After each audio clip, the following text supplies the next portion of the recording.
Throughout history, certain female rulers have captured our imagination, the Dark Queens. These powerful women defied expectations, often employing unconventional methods to secure and maintain their thrones. Their reigns have been shrouded in whispers of deception, ruthlessness, and even the occult. But what truly earned them this dark reputation?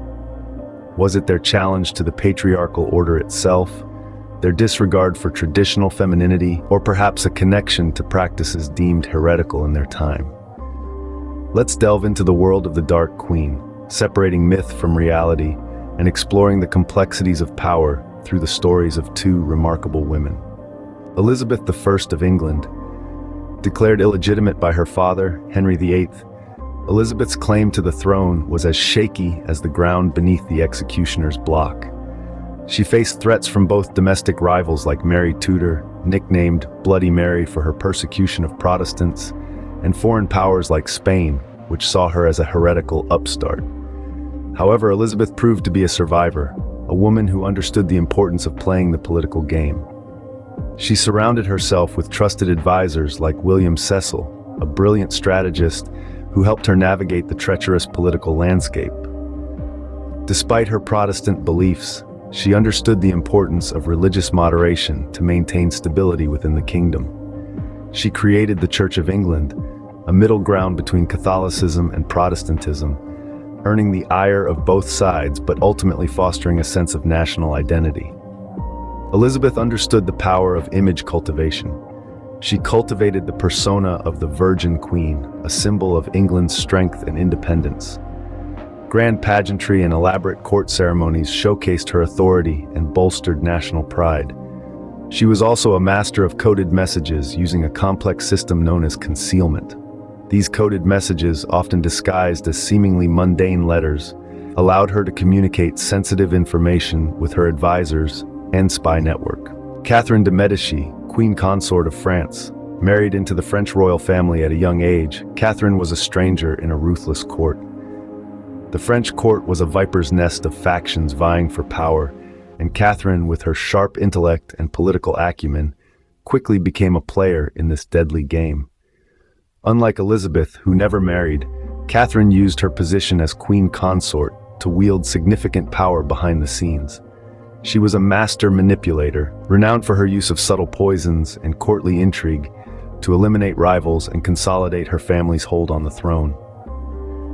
One such example was the affair of the burning chambers, where Catherine allegedly had rivals locked in burning hot rooms disguised as natural deaths. Similarly, Catherine de' Medici employed a network of spies and informants, keeping a watchful eye on her opponents within the French court.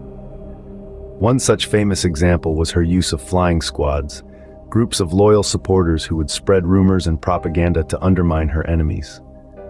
Both Elizabeth and Catherine understood the importance of surrounding themselves with skilled advisors.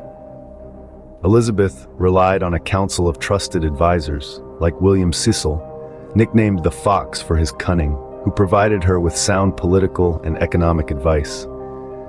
Catherine, unable to hold official positions of power herself, elevated trusted figures like Catherine de' Medici, her confidant and advisor with a keen eye for political maneuvering, to positions of influence. These advisors not only bolstered their power, but also brought their own strengths to the table, creating a formidable governing team. Elizabeth and Catherine were both adept at exploiting rivalries among their enemies. Elizabeth masterfully played off France and Spain against each other, preventing either from becoming a dominant force that could threaten England. A famous example of this was her support of the Dutch revolt against Spanish rule, weakening Spain's power and strengthening England's position on the world stage.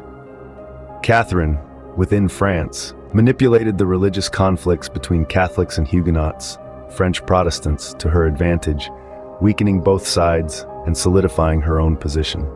She would even go so far as to encourage marriages between Catholic and Huguenot factions, only to orchestrate their downfall later if they posed a threat to her power. Beyond her political prowess, Elizabeth's reign ushered in a period of unprecedented economic growth and cultural flourishing known as the Elizabethan era. She encouraged exploration and trade, leading to the establishment of colonies in North America and increased commerce with other European nations. This era also saw advancements in shipbuilding, with iconic vessels like the Indefatigable and the Drake ship leading the charge in exploration and defense. She also fostered a climate of intellectual curiosity and artistic expression, giving rise to literary giants like William Shakespeare and Christopher Marlowe. Elizabeth may have been a political mastermind, but her reign also left a lasting impact on the cultural fabric of England. While her reign was marked by religious conflict, Catherine de' Medici's patronage of the arts had a significant impact on French culture. She was a champion of the Renaissance, introducing Italian artistic styles and architectural techniques to France. She commissioned the construction of magnificent chateaux like the Louvre Palace and supported artists like Leonardo da Vinci, who spent his final years in France under her patronage. Catherine also fostered advancements in literature and music, inviting Italian playwrights and composers to her court, enriching the French cultural landscape. Her influence helped shape French culture for centuries to come. The path to power for these dark queens was often stained with blood.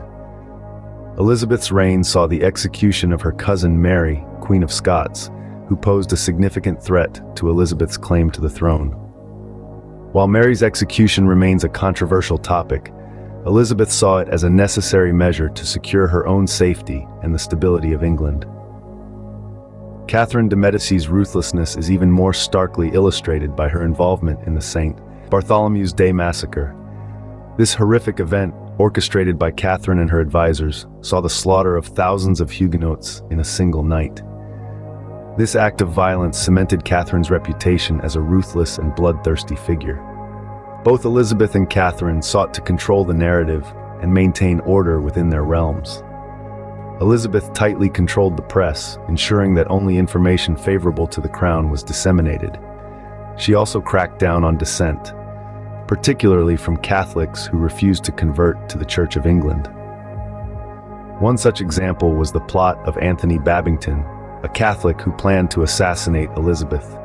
His plot was uncovered, and Babington and his co-conspirators were brutally executed.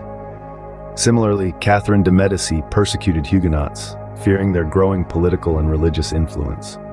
These actions, though motivated by a desire for stability, raise questions about the limits of power and the importance of religious tolerance.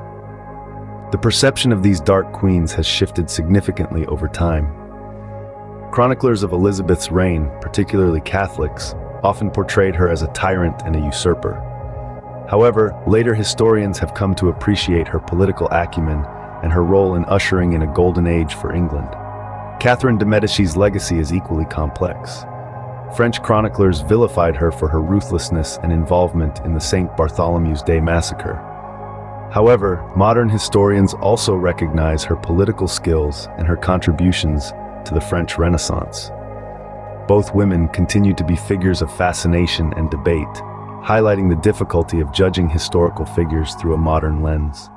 Elizabeth I is remembered as both a powerful leader and a ruthless manipulator.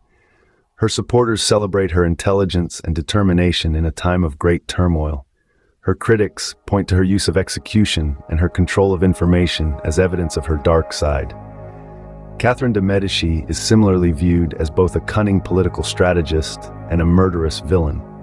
Ultimately, both women defied categorization.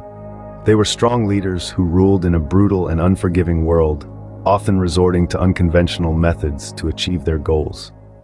Despite their ruthless tactics, both Elizabeth and Catherine left positive legacies.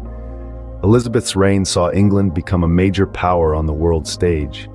Her creation of the Church of England brought a degree of religious stability to a divided nation. Catherine's patronage of the arts helped solidify the French Renaissance as a major cultural movement.